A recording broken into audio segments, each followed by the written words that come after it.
Hello friends, today I will solve a problem in thermodynamics. I hope you will study this section of physics.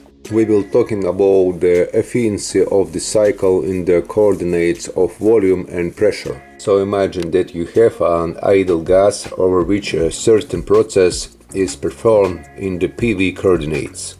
The drawing that you see now on the screen is given, and you need to determine the efficiency from the drawing. I hope you know that efficiency is determined by the ratio of useful work to the heat consumed. In English, useful work is denoted by the letter W, but since I studied in a Soviet school, our work was denoted by the letter A. What is the letter for useful work in your country? Write about it in the comments. So in this problem, the letter A is used to indicate the work. So remember, the useful work is determined by the area of the shape in PV coordinates.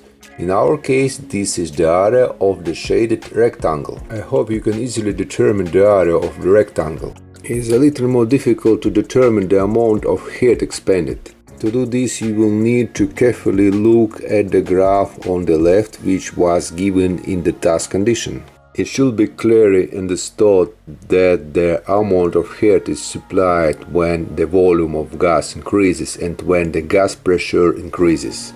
Therefore, the amount of heat is supplied in two processes, 1 and 2, and 2 and 3. Let's find the amount of heat for process 1, 2. As you can see, the volume is constant. You need to correctly write down the first beginning of thermodynamics, for an isochoric process, taking into account the fact that no work is done in this process. All the supplied heat is consumed only to increase the internal energy of the gas. I also additionally entered the designation T1 for gas state in position 1. We will need this to find the temperature range.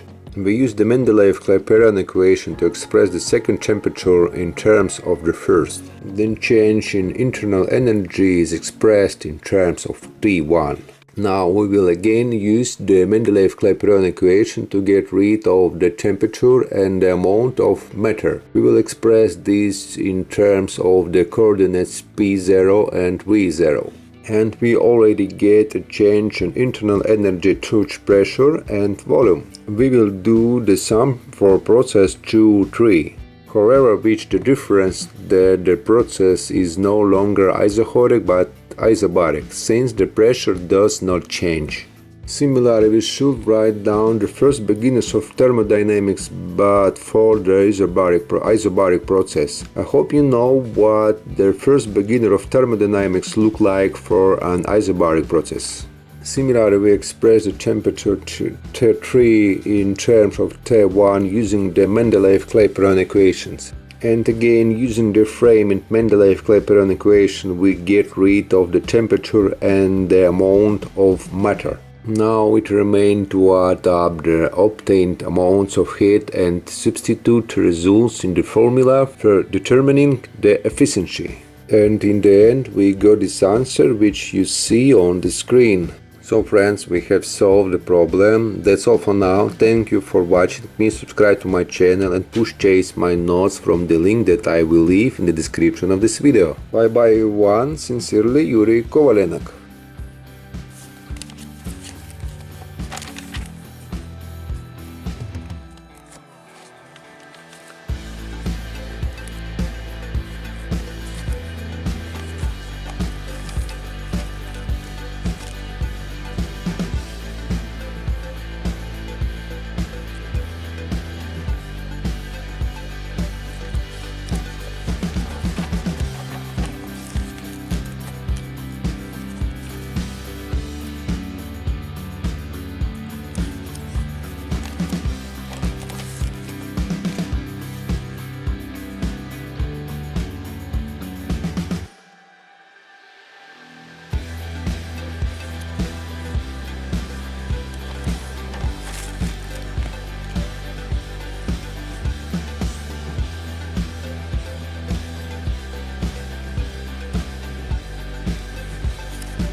you.